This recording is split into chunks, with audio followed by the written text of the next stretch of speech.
Good morning, everybody. Pastor Stitch, Narrow Path Christian Church, BC, Bay City, Michigan. Welcome to the Biker Devotional. Today is January 30th, 2025, and we are looking at Proverbs chapter 30. And I'm sitting here, and all of a sudden, I'm thinking to myself, how many days are in January? I don't remember.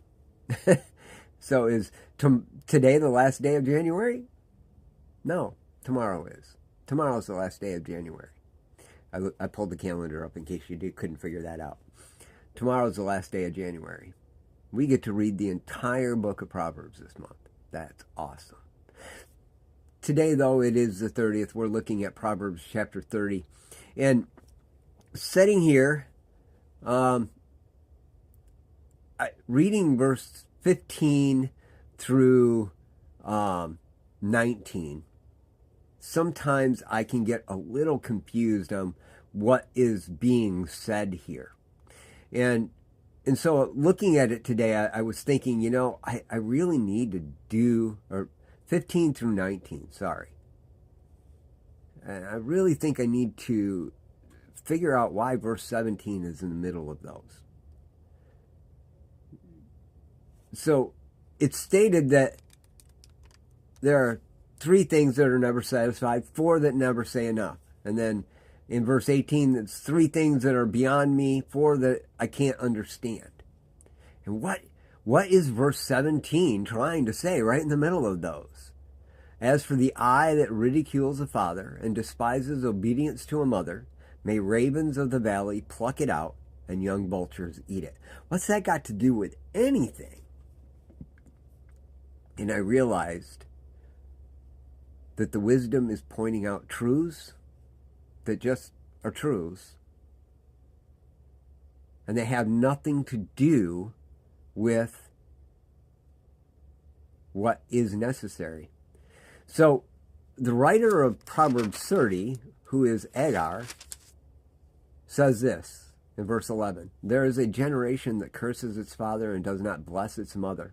There's a generation that is pure in its own eyes, yet is not whitewashed from its filth. There's a generation, how haughty its eyes and pretentious it looks. There's a generation whose teeth are swords, whose fangs are knives, devouring the oppressed from the land and the needy from among mankind. He goes on then to say there's the 3 things and the 4. Then he says, as for the eye that ridicules a father and despises obedience to a mother, may ravens of the valley pluck it out, and a young vulture eats it.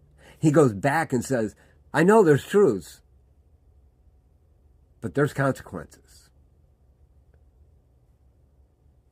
Sometimes standing there and saying, I did nothing wrong, I'm absolutely in the letter of the law, isn't the same as realizing that you're still under the authority. And here Agar is talking about mothers and fathers and their authority and their position. And when a mom or a dad says, this is what you need to do because I said so, none of us like that statement, right? But they do have the authority to do that. And in that position, we need to recognize that that authority is still correct and true, whether we agree with it or not. We may have to remove ourselves from that authority if it's not in line with what God wants. But while we're under that authority, we need to maintain that. Inside of your church, there's an authority structure. There's an elder board, there's the pastor, there's deacons, there's an authority structure. And if somebody comes to you and says, you need to stop turning that light off, they don't need to give you a reason why. You just need to follow their direction, right? I have a light switch at church that if it gets turned off, it turns off all the electronics on the stage. But it also turns on a set of lights in the sanctuary. I can't rewire it because we rent the building. If I could, I would. And in the beginning, I had people shutting that off in the middle of worship service because they wanted those lights shut off in the sanctuary, and it would kill the entire stage. And I would tell people, you need to stop doing that. And they wanted to know why. I don't need to tell you why. I just need you to not touch that. And so there was one time where I was preparing the sanctuary. We hadn't even moved into it yet. And I'm working on the sound system, and somebody walks over to shut the light off. And I yelled at them and said, don't touch that light switch. And they argued with me and said, why? I need that light off. And I said, don't touch the light switch. And they argued with me. And then they shut the switch off, and we had to reset all the electronics. I didn't need to tell them why in the moment. They needed to honor the authority that was over them. And so when I was looking at this morning, I was realizing that that is what Hagar is saying.